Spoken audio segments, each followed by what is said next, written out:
Blue Ribbon Sports fostered a culture of trust with the community we served for 8 years. So when we introduced the swoosh to the world in 1972, demand doubled, trending this way year over year. As the 70s progressed, sourcing product to meet that demand became a challenge. The world felt bigger back then, more to be discovered, less connected.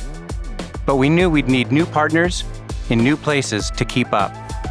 In a race to make the best product for the most athletes, we stepped into the unknown, pushing ourselves and each other to be the best team. And that will never change. We were a bunch of runners making shoes for ourselves and others. I mean, it was a pretty unique environment because the industry up until that time were all manufacturers that weren't really investing in athlete insights. They were pretty much making the same thing each year. We basically changed the whole industry when it came to how we create product. In our sourcing strategy, we started in Japan. We grew to a certain point. So from Japan, we moved to Taiwan and Korea. When I showed up in Taiwan, this was the first time I was ever there.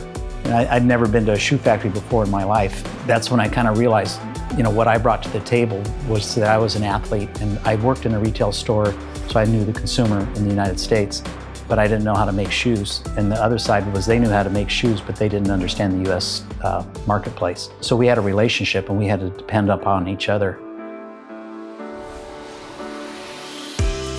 About the late summertime, one of my friends in Mitsubishi company just called me and said, we wish a buyer to visit you. This is the first time I meet the Fearn. A couple of months later in November, I got the contract. Nike productions in March 77. Early in 84, Feng started to become Nike exclusive. I solved some problem of Nike's. And also I give Nike a lot of new idea. But I really like Nike and like Fearn. This because he trusts me very much. And one of the really important things that I've learned here at Nike is that the relationships that we have with our factory partners are unique. I think we're stronger when we actually work together and we look to drive the change that we know we can drive together. I think it's important to recognize and learn from our past because it only helps us get better into the future. I moved to China in October of 1983. Those days in China were national factories. This is before the joint ventures. It was before the urban reforms in China. Us expats, the handful of us, we can only get this project so far. So C.H. Wang came in from Feng, and then things really started to happen. Finally, we had people who could bring in great staff who knew how to make product and start to get manufacturing going. Well, in about 1987, the political climate started to change a little bit, but we knew the only way we were going to be successful in China is if we could introduce management into those factories. And at that time, we started talking to our partners in Taiwan, C.H. Wang being one. So when he decided to go to China, Feng opened up their first manufacturing operation in Putian. He could take some of his management and move them to China, and that didn't hurt his Taiwanese operation. Nike had what was called a big, audacious goal. We called it the bag. And that goal was to build and deliver 240 million pairs of shoes in a year. And at that time, I think we were maybe at 140 million pairs. And when we look at growth that's that extreme, the opportunity, the challenge is to continue to grow, to be able to deliver at that kind of scale.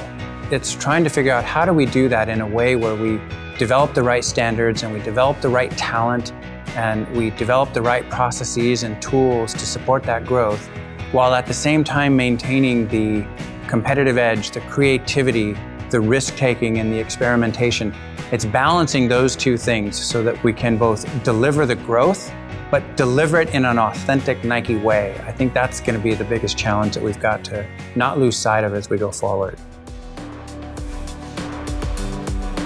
We're responsible for helping the categories and just making the one pair and then growing that out to, in many cases, millions and millions of pairs of even one model going to multiple different factory locations. So really, we're kind of the bones of the entire system to make sure that we're manufacturing the product, that there's no difference to the consumer where a product was made, that anything standing on the shelf feels like a Nike product, is a Nike product, and has the great quality that we expect and performance for our consumer. GSM to me, I'm a basketball fan, I'll compare it to Jamal Crawford. Sixth man of the year every single time, helps teams win, still gets a lot of buckets, but doesn't always get talked about or really seen. At the end of the day, we couldn't make shoes. We couldn't get shoes to where they're supposed to be. Honestly, we couldn't change lives. We couldn't make people happy if it wasn't for figuring out that side of the business.